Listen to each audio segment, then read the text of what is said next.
ẹ gbọ́ ṣé lóòótọ́ ni wọ́n ní àwẹ̀ èmi ló kàn ti bẹ̀rẹ̀ lórílẹ̀‐èdè nàìjíríà Ṣèyí Kakíúgba Gold ní àwọn ọmọ nàìjíríà ti ń kíra wọn kú jagabankerim. lóde tí a bá ti bẹ̀rẹ̀ rẹ̀ wọ́n bẹ̀rẹ̀ rẹ̀ pẹ̀lú pé ẹ kú àmójúbà àwẹ̀ Ramadan tẹ bá bẹ̀rẹ̀ pé Ramadan kínni wọ́n ní Ramadan èmi lọ́kàn àwẹ̀ tá ń gbà lọ́wọ́ tẹ bá kú bẹ̀ tán wọ́n wà ní jagabankerim jagabankerim. ó dojú ẹ̀ níbo lọ̀rọ̀ nàìjíríà ń lọ ibo la dojúkọ gangan lórílẹ̀‐èdè nàìjíríà ebi yìí pọ̀ lóòótọ́ àwọn aráàlú ń pariwo ó tó kán máa pariwo pé ààwẹ̀ mi lókàn náà là ń gbà. bàbá Tinubu ìtàn àtúbọ̀tán yóò ní dá o. Tinubu ọ̀tún ọba máa ń dúró ṣe kẹ́fì ìjọba rẹ̀ kẹ́jẹ́ kẹ́lẹ́mí ọ̀bọ sórí po gbogbo wàhálà jẹ̀ǹdẹ̀tẹ̀ kó yẹn sí tẹ́ gbogbo wọn bẹ̀rẹ̀ sí máa ṣépè fún ẹ tí wọ́n bá wọn àrójútó ọ̀rọ̀ ayé wọn mọ́ tí wọ́n kú. ẹ sọ fún Tinubu pé orí kà dáa fún àwa Yorùbá ládìbò fún ó di kírèsì Yorùbá ọmọ àlè ní kí tó máa ràgbìjì. ó lágbára ọ̀rọ̀ dojú ẹ̀ Ṣèyí Kakíúgba Gold tí fóun ẹ̀bẹ̀ ránṣẹ́ sí ààrẹ Bọ́lá Tinubu pé kán dákun kán dábọ̀ kán tètè wá àtúnṣe sọ̀rọ̀ ebi tó ń paráàlú lórílẹ̀‐èdè nàìjíríà látàrí ọ̀wọ́n gógó epo. Ṣèyí ní ebi tí ń pa àwọn ọmọdé tí ń pàgbà lórílẹ̀‐èdè nàìjíríà ẹ̀wọ̀n ló ti dójú ẹ̀ ó ti kọjá sísọ ẹ̀wọ̀n ni kódà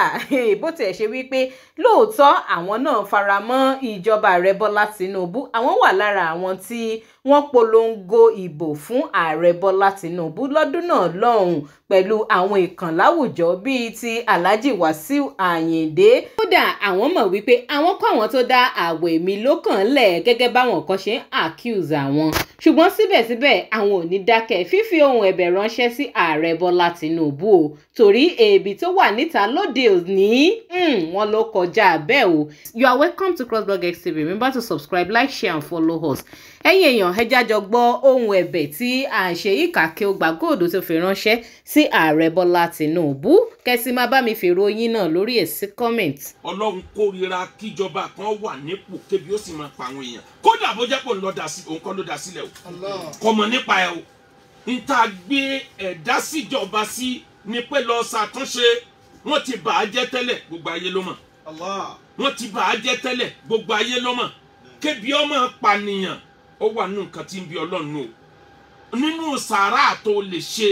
tí máa yára mú ìyọ́nú Ọlọ́run wá ní kó fún àwọn èèyàn lóúnjẹ. Al-Qur'an ni wà má adraka mal aqab àwọn tí wọ́n ń ṣàánú ènìyàn tí ń fún àwọn èèyàn lóúnjẹ. ebi dé bàbá wa president ebi dé Nàìjíríà. àníyàn dáadáa lẹ́ni intention dáadáa lẹ́ni ẹ ṣàdúrà méjì ẹlẹ́ẹ̀fẹ́ kí wọ́n pa yín mọ́tàn Ọlọ́run ló ń faramọ́ bẹ́ẹ̀ Ọlọ́run gbà bẹ́ẹ̀ àkọ́kọ́ nìyẹn ẹlẹ́ẹ̀kejì ẹ wá fẹ́ kí ìjọba yín ó jẹ́ the best of the best nítorí wà ní intention yín nù onílàákà yìí mọ̀ bẹ́ẹ̀ kò sẹ́ni tó mọ̀ nípa economic policy tí ò ní mọ̀ pé gbogbo ìgbésẹ̀ tẹ̀ ń gbé kí Nàìjíríà ó lè jẹ́ the best out of the best. ìní àmàmà kúlù máa yàtà máa nà máríwù yóò dirí kù. Nàìjíríà òbí máa là tẹ̀sítẹ̀ sọ̀fọ̀nù. Nàìjíríà òbí máa là tẹ̀sítẹ̀ sọ̀fọ̀nù. kì í ṣe gbogbo ọkọ̀ ojú omi kì í ṣe gbogbo ntẹ́dà bá plan pé bí mo ṣe fẹ́ kó lọ yìí ní lọ bẹ́ẹ̀ ẹni tó wà lórí ọkọ̀ ojú omi sẹ́yìnlọ̀ torí ẹ̀ bá pé tọ́búlẹ̀nsì wá dé tọ́búlẹ̀nsì ń gbé sọ́tún gbé sósì kó tẹ̀lé bí tọ́búlẹ̀nsì kọ́kọ́ ń gbé lọ yẹn ná kọ́mọ bàágì o tó bá débi tí ń lọ kó wá navigate padà síbi tó yẹ kó lọ àsìkò tára lù ń pariwo ebi ń pa wá ìnira yìí pọ̀ kò yẹ képo tún léwo o. Yàtà máa nà lè má rè kó látàyé báyé èmi ò rí ìjọba kan tó ṣèjọba Nàìjíríà tí kì í ṣe pé NNPC ní ń pariwo pò ní problem àwọn. mo wo fídíò MKO Abiola tó ṣe bí 30 ọdún ó lé díẹ̀ sẹ́yìn tó ń sọ nípa bó ṣe fẹ́ ṣèjọba ntò náà complain ni pé àwọn tí wọ́n ń ṣètò ipò ní Nàìjíríà ẹ lọ wo majority ìjọba tí wọ́n yẹ̀yẹ́ kú nípò ní Nàìjíríà yìí wàláhì ọ̀rọ̀ epo ni ẹ fi máa yẹ̀yẹ́ wọn. ẹ lọ wo látòkè délẹ̀ ọ̀rọ̀ epo ni máa yẹ̀yẹ́ wọn gbogbo tó ti wá ṣẹlẹ̀ kọjá kò yẹ kéèyàn ti wá ó débẹ̀ kó wá ṣẹlẹ̀ sí. ọ̀rọ̀ epo ni èmi ò sọ pé káàárẹ̀ kí wọ́n dáwọ́ kán lò báwọn ti ń bá a bọ̀ bí wọ́n ṣe ń lò tó bá jẹ́ pé báwọn ti ń bá a bọ̀ bí wọ́n ṣe ń da ìwé bò lẹ́yìn náà bá lọ da wébò ìyà lẹ fi pamọ́ fáwọn ọmọ tí ń bọ̀ lẹ́yìn o fún gbogbo ọmọ Nàìjíríà ìyà burúkú torí bí wọ́n ṣe ń bá bọ̀ lẹ́yìn wọ́n ti Nàìjíríà lọ bí tó bá lè wó kówó ẹ jẹ́ ń ṣe tèmi kí n kúrò ńbẹ̀ ẹ̀yin ẹ má ṣe tiyín kẹ́ ẹ kúrò ńbẹ̀ àmọ́ ẹ fọgbọ́n sí ọgbọ́n díẹ̀ agọ̀ díẹ̀ lèyàn fi ṣayé bẹ́ẹ̀ bá lọ́gbọ́n díẹ̀ ẹ lòmùgọ̀ díẹ̀ ọ̀kan nù kan tó jẹ́ kí gbogbo wọ́n jáde ká kàmpéènì fún bàbá jù ó ní pé a gbà pé bàbá ní native intelligence bàbá ní native intelligence lẹ́ni tẹ́ fi control Lagos State nígbà tíjọba alágbára ti ń stop owó local government ẹ lo òfin economy nìkan ẹ lo native intelligence ìgbà tẹ́ wá dà rẹ ẹ má wà too official lórí economy policy native intelligence yín tẹ́ ń lóbọ̀ ẹ tètè jí dìde there must be a way everybody mọ̀ pé bí Nàìjíríà ó bá padà àfi kí a pass through ìnira gbogbo èèyàn ló mọ̀ bẹ́ẹ̀ bet ìnira níbi tó máa dámọ̀ lè gbà mọ́ o ebi a máa mọ́ ọmọ pé bàbá ẹ̀ ló lórí ibú o ebi a máa mọ́ ọmọ pé ìyá ẹ̀ ló pònú o tẹbi bá dé tààrà Yorùbá ní ẹ̀dẹ̀ èèyàn lọ́wọ́ ẹ kó lọ́wọ́ ẹ kó lẹ́sẹ̀ ẹ wá ní kẹ́nìkan máa fọwọ́ kó bàbá àṣàlẹ̀ rẹ̀ kórópọn rẹ̀ kẹ́nìkan máa fọwọ́ fún ẹ wá ní ta ọpọ́n Ọ̀rúnmìlà ní ta ń pa bọ́bá Ọ̀rúnmìlà gan yọ ta ń pa lójú. ebi ni an angry man is an hungry man is an hungry man. Makulu ma yatama nalimari uyudiriku tajiriya ubimala tashitayi sufunu tajiriya ubimala tashitayi sufunu. àwọn ọmọ Nàìjíríà nílẹ̀ Yorùbá wọ́n ti ń kíra wọn ní kí ẹ̀yọ̀ kan gbogbo àwa tá a campaign fún bàbá àwa ni akọ ń dojú ẹ̀kọ́ tí wọ́n bá ń kíra wọn nísìn bí ìgbà tá a bẹ̀rẹ̀ àwọn ní ẹkú àmójúbà àwẹ̀ wo la tún gbà báyìí wọ́n ní ẹkú àmójúbà èmi ló kan Ramadan èmi ló kan Ramadan ṣe dáadákẹ́ èmi ló kan ó ṣe di tó ń lọ́pọ̀ mọ́ra wọn báyìí wọ́n ní ẹkú àmójúbà Ramadan tèmi ló kan èmi ló kan kí ló dé tí a bá rí bẹ́ẹ̀ tán wà ní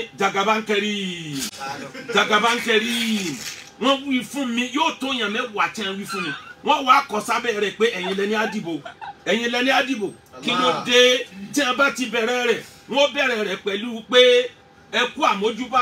àwẹ̀ Ramadan tẹ́ bá bẹ̀rẹ̀ pé Ramadan kíni wọ́n ní Ramadan èmi lọ́kàn ńláwẹ̀ tá ń gbà lọ́wọ́ tẹ́ bá kú bẹ́ẹ̀ tán wọ́n wá ní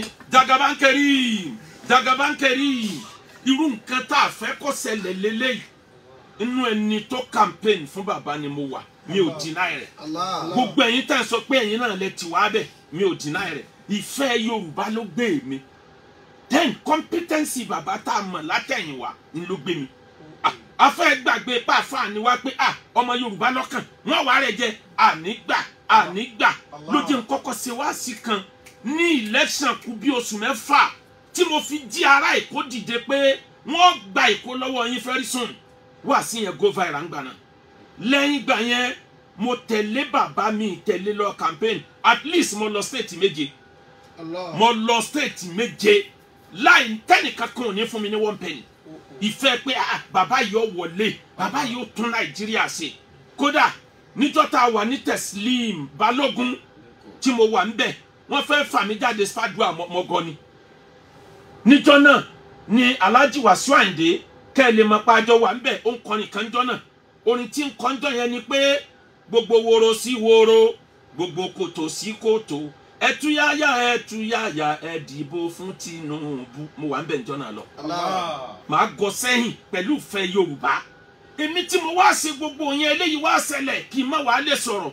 bàbá wa Jagaban Ọlọ́run ò ní já rí Jagabankẹ́rì mo a sì ní rí àwẹ̀ èmi lọ́kàn etí ìṣẹ̀lẹ̀ lọ́wọ́ fúngbà díẹ̀ ni ẹ bá ní dẹ́kun ẹ̀ àmọ̀pẹ́ l'experience Ọlọ́run sì fún yín lówe òye tẹ́ bá lẹ́ tẹ̀lé ní ti World Bank ń wí jù tẹ́ bá lẹ́ tẹ̀lé MIF àbí kí n náà ń pè wọ́n tẹ́ bá lẹ́ tẹ̀lé jù wàláhì wọn bá ń tọ́ da jẹ́ o ẹ lo native intelligence mi ní kẹ́ ẹ dá sọ́bù báwọn tó ń bá a bọ̀ sí ń dá sọ́bù bẹ́ẹ̀ bá dá sọ́bù nǹkan yìí ti bàjẹ́ kọjá kẹ́ ẹ dá sọ́bù lásìkò yìí ẹ tún ṣe náà ni ẹ̀yin náà lọ́lọ́run ó sì fi sí ọ̀kan kẹ́. ọ̀rọ̀ dojú ẹ̀ ọ̀rọ̀ rẹ o gbogbo àwọn supporters èmi lókàn ni wọ́n ṣàti ń fohùn ránṣẹ́ báyìí sí ààrẹ Bọ́lá Tinubu. Sheikh Akeugba Gold náà tó ti fohùn tiwọn náà ránṣẹ́ o. Ǹjẹ́ ààrẹ Bọ́lá Tinubu ǹjẹ́ wọ́n gbọ́rọ̀ sáwọn supporters wọn lẹ́nu àbí báwo? Kọ́nà ń ṣàánú wa lórílẹ̀‐èdè Nàìjíríà níbi tí Nàìjíríà ń lọ lọ́wọ́ yìí kò fẹ́ sẹ́ni tó yé. Ẹ̀yin èèyàn ẹ máa bá mi sọ ìròyìn lórí gbogbo ohun tí Sheikh Akeugba Gold fi kalẹ̀ nínú fọ́nrán yìí ẹ máa jù sí comment and please don't forget to subscribe, like, share and follow us. Thanks for watching.